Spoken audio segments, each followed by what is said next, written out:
With us now, Republican Senator John Thune of South Dakota. He just returned from a congressional delegation trip to Israel. Senator, thank you so much for coming on the show. We appreciate it. Tell us what you saw and experienced on your trip to Israel.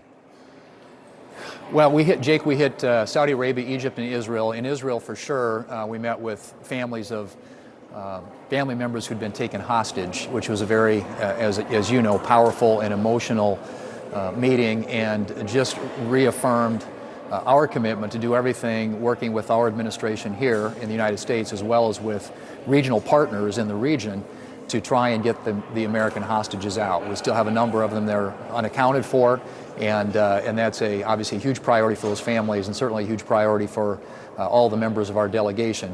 And then, of course, met with the Israeli officials to find out, get an update on what's happening with regard to the conflict. And you know, the Israelis live on a razor's edge there. They have been now for the last, since Hamas took power back in the 2005 timeframe, they have been living next door to somebody whose principal mission in life is to kill Jews and to wipe Israel off the face of the earth. So this has real world consequences for them, and they view it as an existential debate as to whether or not they're going to be around as a nation and as a people.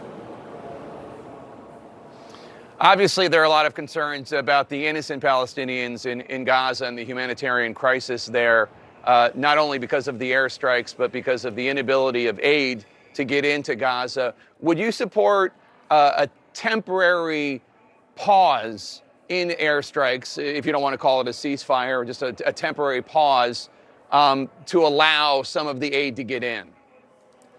I think obviously the Israelis, as much as anyone, want to make sure that innocents are protected from all this. And I think any questions about how that's done needs to be in consultation with them. If they believe that a pause makes sense, then I think I would obviously defer to their judgment on that. But I think the argument that's being made out there about a ceasefire, potential ceasefire, I think all that does is embolden and enable and strengthen Hamas. So I think the Israelis understand that there are innocent Palestinians who are victims of Hamas, just like they are in all of this, and want to do everything they can to make sure that those people are protected. And they're going to try and do that as they continue to try and eliminate Hamas. Make sure that they protect innocents. But as you know, that's not easy to do, because Hamas uses these civilians as human shields. And clearly they have no concern about however much human carnage gets accumulated as a result of this.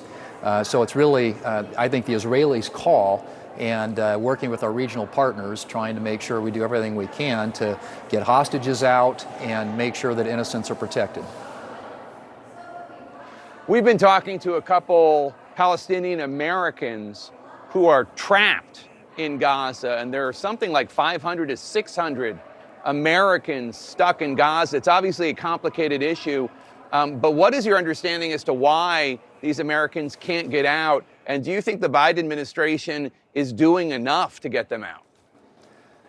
Well, what we've tried to reiterate and emphasize with the administration is this needs to be job number one. Let's get Americans home, including Americans we know about, as well as Americans that are unaccounted for. That ought to be their principal objective in all this. And I think we have been, there have been discussions with those in the area who can help as partners in making that happen.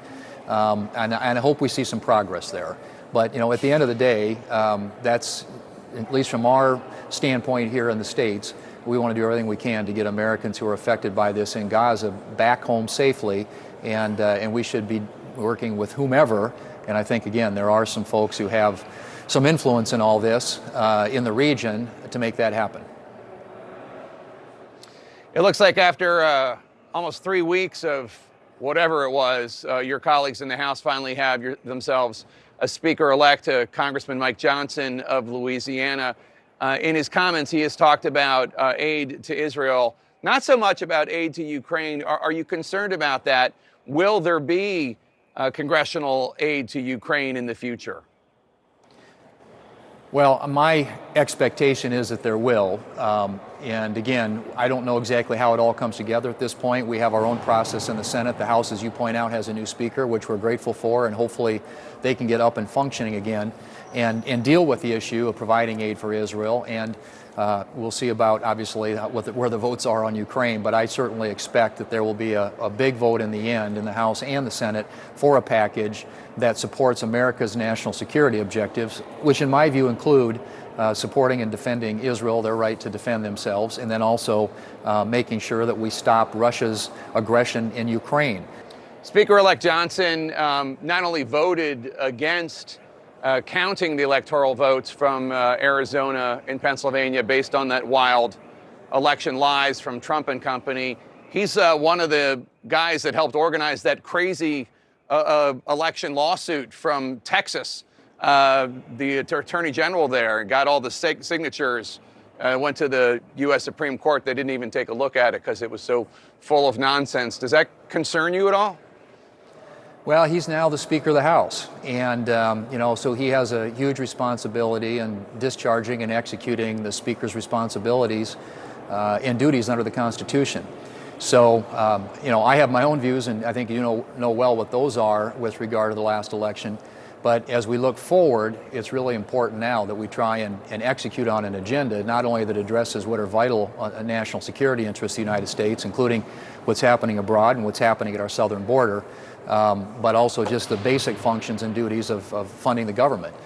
There's a lot of work to do, and I'm all for let's move forward. Let's address the challenges this country faces in the future, and whatever has happened in the past, it's at this point, at least in my view, as the Speaker of the House, his responsibility is to govern this country for the future. Senator John Thune of the great state of South Dakota, thanks so much for joining us, sir.